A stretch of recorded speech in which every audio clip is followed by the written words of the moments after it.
Welcome to another episode on the Purpose Filled Life podcast.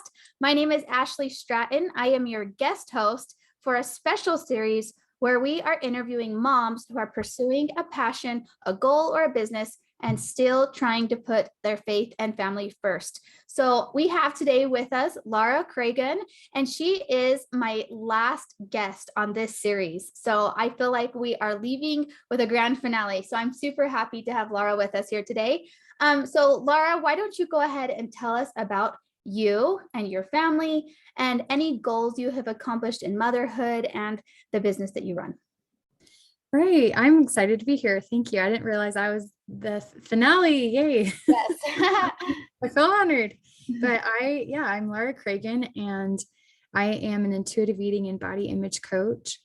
I'm first and foremost a mother and wife, and my husband works as a firefighter. So we're a busy family, and I have 3 kids, and they're ages 9, 6, and 3. And I also was born and raised in Arizona, and now I live here in Utah, and I've been here ever since. And I started doing coaching a few years ago. I used to be a weight loss coach, but through my story, I've come to find that this is where I want to be with intuitive eating and body image. And I hope to, it's kind of just what I tell people with what I do. It really is helping women ditch diets, find body acceptance and food freedom. And I do that with the 3 pillars of intuitive eating, mindset overhaul, and Christ. I like to evolve Christ in all of this. And I work a lot with Christian women, Latter-day Saint women, and Christ is the major factor in it. And it really helps them find more purpose beyond their body. And it is such a fulfilling, rewarding thing to see women do that. So yeah. I love that. I think that that's something so many women struggle with, even things I've struggled with. And I love the word that you said in there is food freedom. That stuck out to me a lot. So I'd love to touch on that in a minute. But since you're an intuitive eating coach, you talked a little bit about how you used to be a weight loss coach. Can you tell us how you got into intuitive eating, and is there a difference between those two? Maybe there isn't, but something tells me that there is. So can you expand on that a little bit? Right. Well, intuitive eating, I didn't mention, has 10 principles.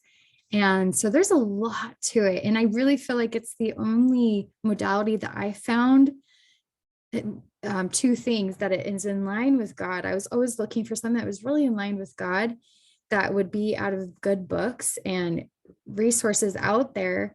And I did find that it's a book by 2 nutritionists in California that found, they were about 30 years ago, they found that these patients kept coming to them with severe some mindsets that were really becoming a problem in their life. And they found that this diet mentality that's in our culture is really gets down to the core, and even could come to the point of eating disorders.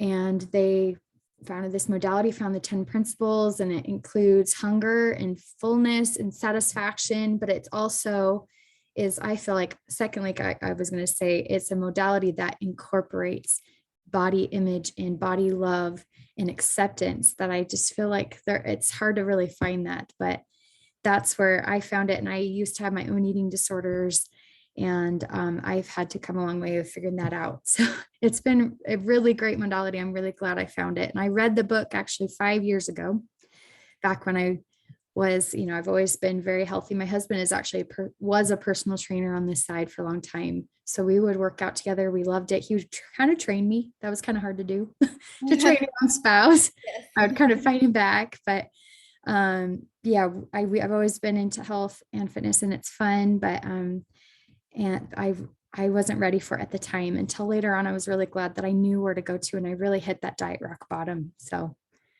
yeah. Yeah, I love that. So you talked about the 10 principles. Can you expand on the program as a whole a little bit? Because I think you touched on it, but can you dive deeper into just a few of those principles? You don't have to hit them all on the head, but just a few of them so people can get a deeper understanding of what intuitive eating is. Because to my understanding, it's not just, we're just going to focus on making you thin. It's more of it's like a whole mental, emotional process too, right? Right. Oh, definitely. If I were to make it simple, there's the short answer and long answer. Short answer is intuitive eating is how we ate as kids. Kids eat to live. They don't live to eat. And maybe people have heard that before, but when you look at it through that lens, we're born in a way that we know what we need and that we know what's going to keep us full and when we are full in those cues. But as the long answer, it really is this modality that it incorporates rational thought and our emotions and instinct. So those three things. And thinking of it as a Venn diagram, I guess, to help visually for those of us that work that way, we have this inside intuition. And then this other bubble of the Venn diagram, the outside health values. But in the middle where they cross is really this authentic health that we help people find. And some of those principles are rejecting diet mentality is the very first one, going on into honoring your hunger, feeling your fullness, coping with your emotions without using food, going down the line. And then very end is actually gentle nutrition. So a lot of times a lot of the world functions in the way where we look at gentle nutrition first, or they look at nutrition first and then build from there. But we reverse it, and you have a steady foundation of really taking out all those ideals that you had in the past. It's nothing about weight loss. It is all about you finding your own authentic health. And we work really hard to uproot those mindsets. I love that. I love that a lot of it comes back to the mindset and how you operated as a child. I love that. That struck a chord with me. I did think, though, I'm going to veer from the questions that I sent you beforehand for 1 second. When you said we go back to how we eat as children, we know what we need as a child. Like, we know to be full, we know how to regulate our bodies, and we usually don't overeat as a child. But how do you deal with someone who, it sounds easy to do that, but what do you do when you're like addicted to sugar and like you see the donuts and the treats and everything, and you just want to go crazy all the time? Like, how do you deal with that? Like, with those true food addictions, is there a place for that in the intuitive eating process? Definitely. That's definitely part of it. And a lot of people will tell me that they are addicted to sugar. They can't trust themselves with food. They go all out with it when they finally get their hands on it. First thing I would start is to not say you're addicted to food. When you put that power to of I am addicted to food, there's a lot of power in our words in that way. So we say I am feeling like I need it a lot. And so the best thing is then secondly is to be curious on why you're doing that.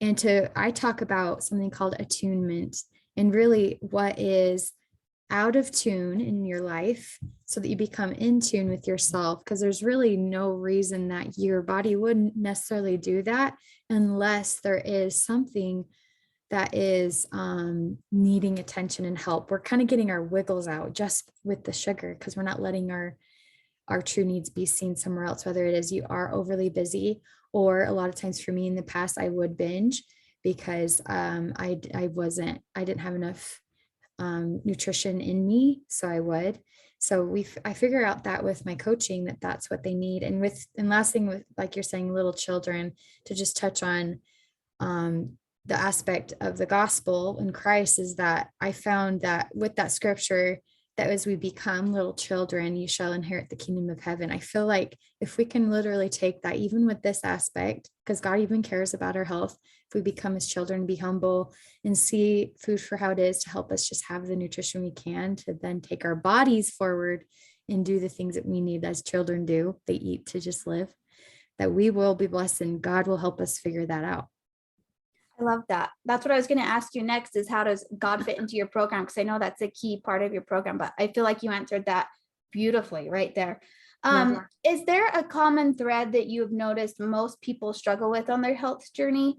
And if so, what is that? And how would you deal with that as a coach? Oh, yes, definitely. I'd say hands down, people are very interested in knowing how to cope with their emotions without using food. And of course, I think it to say it all together that you're never going to cope with your emotions without using food is not a good, healthy mindset. That's dichotomous thinking, black and white. Sometimes it's okay. And when you actually let yourself know that it's okay, it kind of frees up the control on it and the squeeze we have on the food. But we know, okay, I can actually go eat those brownies tonight because I'm pretty stressed out. But to know in the long-term pattern that you're not going to do that. And that's where women, a lot of times, we're pretty stressed a lot of times. And we can find healthier ways to cope. And that includes, of course, self-care, but it gets a little deeper than that. I like to talk something about self-actualization, really having your purpose. And I know that's where it's good for this podcast, that we can, that these women that are listening now, that they're in the right headspace, that they can know as they keep searching for their purpose, they're not going to want to turn to food so much. Food is wonderful, of course.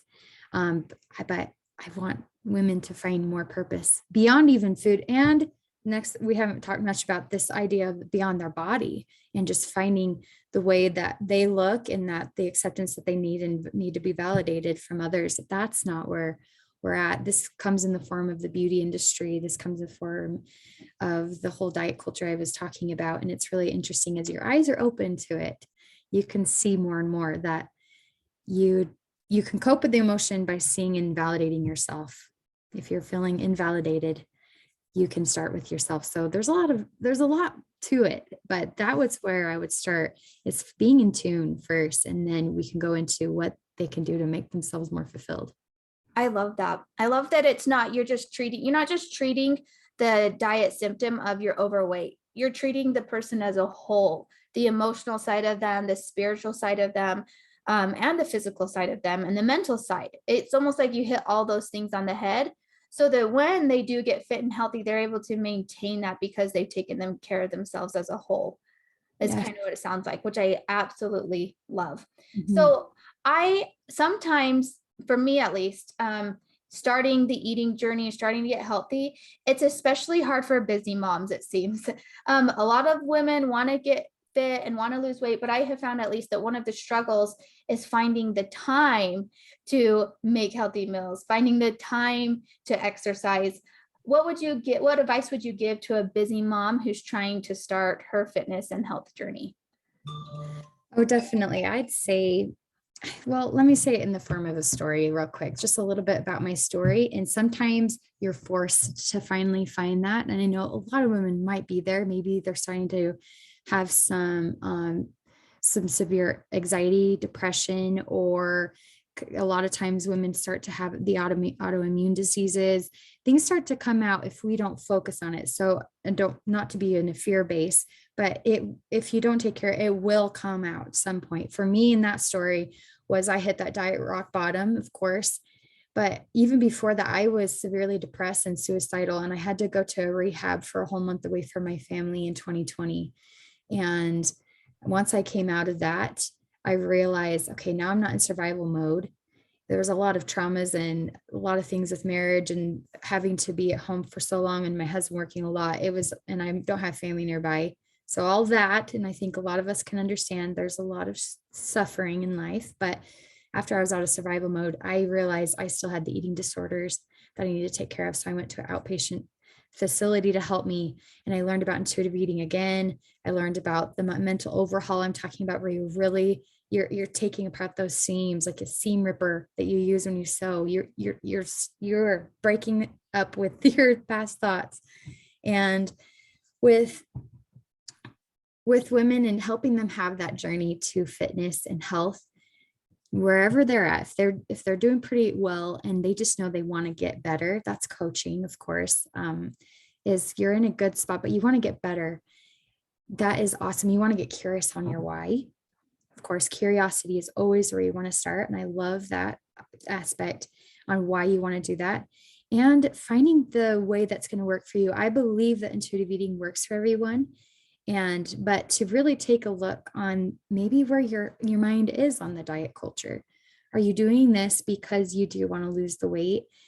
What if you don't lose the weight is a good question I ask people. And would you still do it if you don't lose the weight is a great question. And then if that's the case, they're probably doing it because they want to feel good. And that's where you want to be first. So that's my absolutely. Amen. I cannot say that enough.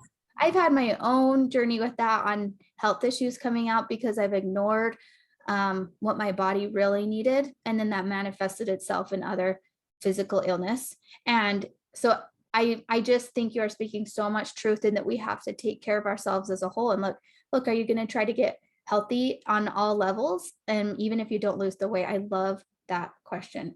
So I want to shift gears for just 1 second and talk life balance for a second. So you're a coach running a business, you have kids, a husband, church responsibilities. How do you keep your faith strong and your family's faith strong while doing everything that you do? Do you have certain spiritual habits that you do? Can you talk about that for a little minute?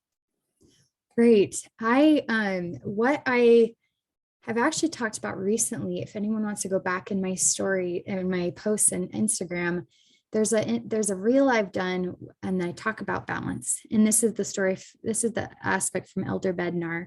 And he talks about there's spinning plates, this analogy of acrobatic person doing spinning plates on poles. And our life is kind of like that. There are always these plates around that we have to go and give a good spin once we see it wobbling.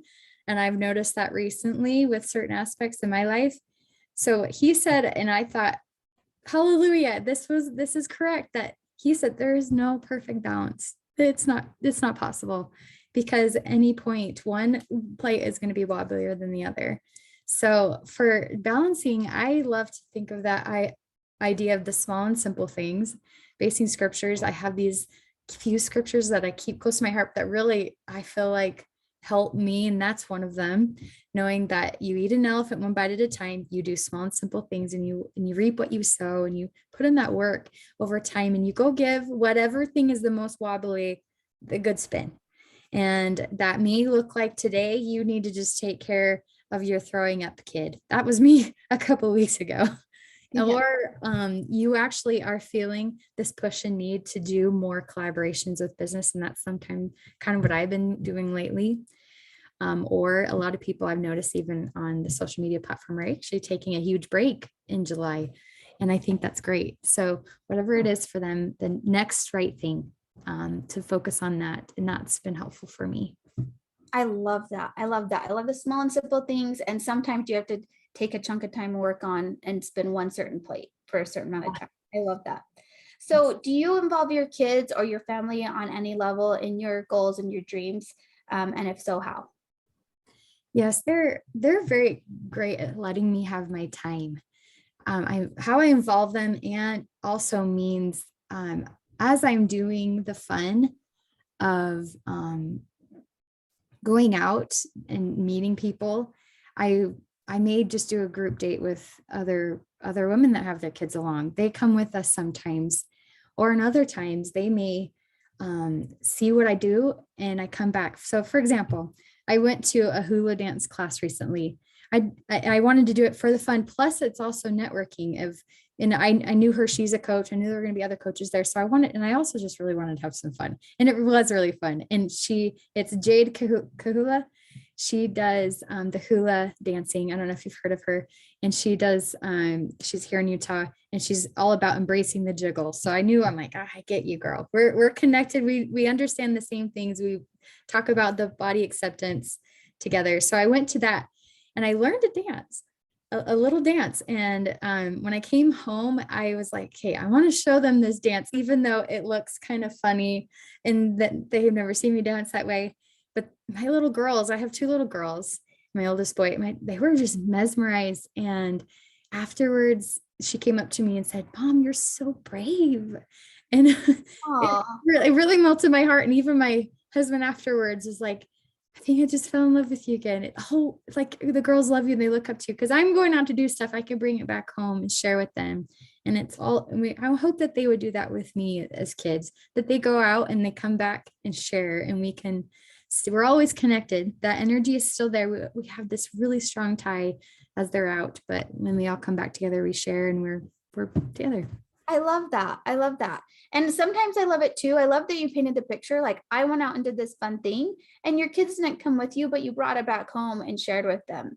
I love that. I've done that with some of the speeches I've given. I come home and I share that with my kids and share them what I'm teaching. And I love even just your kids don't always have to be physically with you, but you can always bring it back home too. So I love that you touched on that. One question that I'm asking every single mom that I interview on this podcast is, do you feel like you are able to put your faith in family first and still go after your dreams? Absolutely. And that's what's so great is this is the gospel of yes, you can have both. Of course, God he puts a lot on our shoulders and knowing how to figure it out. And he has led me and guided me. Of course, that analogy of the plates, he lets us figure that out of what we can do to balance it and have both. But I've been really grateful as I have, because it's helping me have the fire in my belly. A lot of times what I talk about is this fire in our belly. We need to go chase after that self-actualization, that thing that makes us feel alive and come alive. And I know you do that with speaking, as I've talked with you, and you feel alive doing that, and you have to honor that. And you took a long time before you finally honored it. And that's good that you have now. And same, it's because when we do that, it's in line with God's values. And I talk about it's in my 12-week program at the very last week, after they've gotten through all the messy work of intuitive eating and that overhaul with their mind and the body acceptance, that we're taking out all the old furniture, but we have to put the good furniture into our mind, or else the bad stuff is going to creep back in. And what you do is fill that with is usually, I feel like, two things is, and that of the fire of your belly is to involve people. It's usually always going to involve people. And secondly, which just really goes hand in hand with the first, it prepares for the second coming of Christ.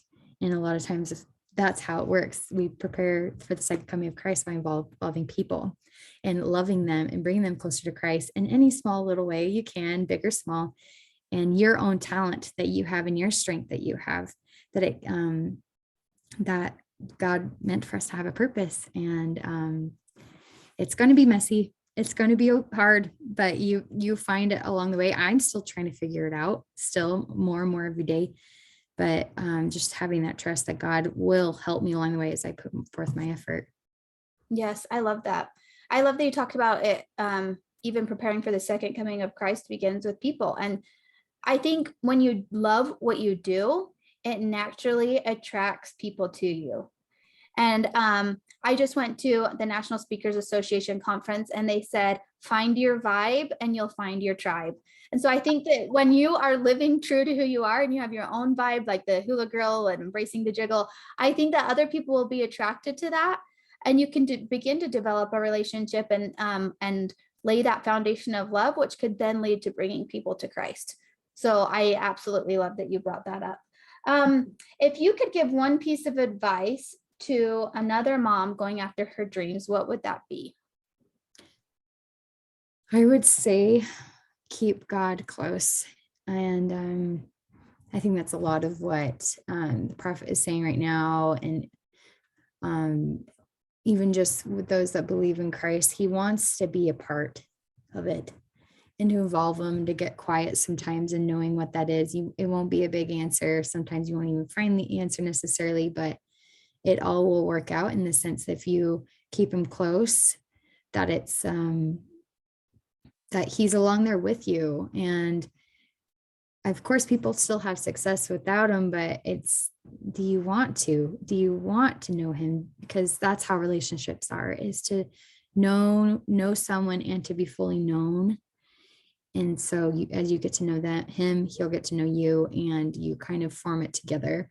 And that'll then go, as you've built that good foundation with God, with you may probably your spouse, your kids on different levels, your friends around you too, to be known and to know and be fully known, and to let yourself be known. That's what's hard. It's like a lot of us aren't letting our voice come out because we don't want to be fully known, because we're afraid of what people might see. But that's a lot of times that's what people want to see the most, is the real. Not necessarily we have to tell everyone our dirty laundry, but it's just that we're craving that as a society, that connection.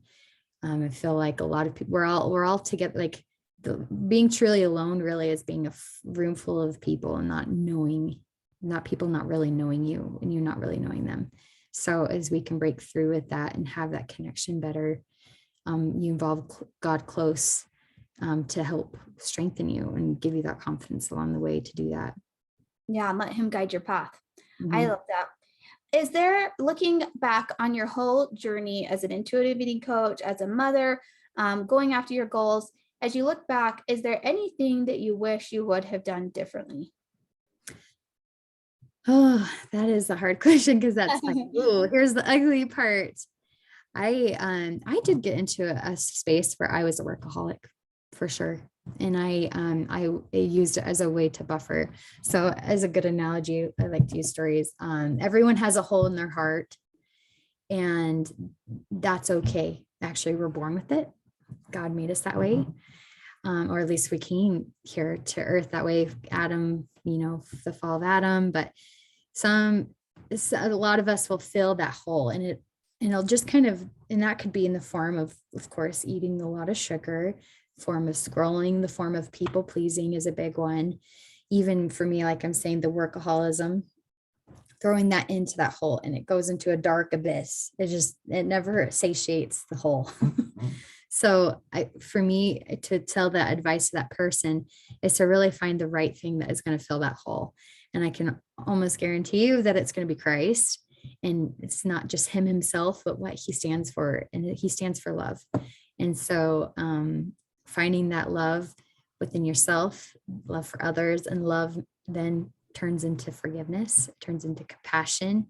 So as you maybe find if you're starting on this journey, really get clear on what it is to fill that heart for you, so you're not buffering, so you're really feeling satisfied, and definitely keep an eye open for what love is and how Christ is there. Yeah, I love that. So on the flip side of looking back over your regrets, what good things have come to you and your family because you have pursued your goals? I have a feeling of that we're being taken care of, and God will provide and figure out life with us as we keep trying. That's a blessing. It's hard to put a finger on what it exactly is, because I'm actually still in the midst of it as I'm saying it. That it's going to work out. That's a blessing. That there's some sense of peace, and that is a lot of why people come to me with coaching.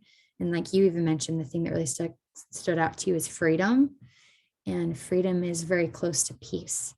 And so I feel like that is definitely what he has given me, some peace and freedom. And if it's taught me, even as I've been able to work with the handful of people, as I've been going through this past year, and I changed what I do about only over a year ago. And so it's still rolling along, but it's been a blessing that is also been for me. As I preach it, it keeps me clear of staying out of diet culture and mentality and not finding my value there.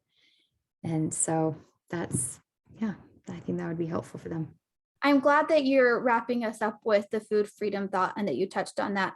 Can you just briefly touch on how you have had food freedom, or how some of your clients have experienced food freedom by working with you and taking the intuitive eating path?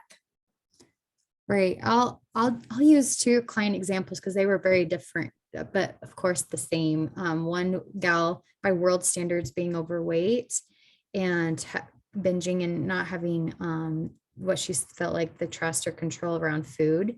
And then another woman over here, you would look at her and think she's the ideal. She wakes up at 5 a.m. every morning, and she was just very, what they call orthorexic, in the sense that she was so OCD with her food, and a unhealthy obsession with clean eating and a religious exercise. So I've had those two clients this past year, and they were both, it's a pendulum. They were both way too far on both of those meridians.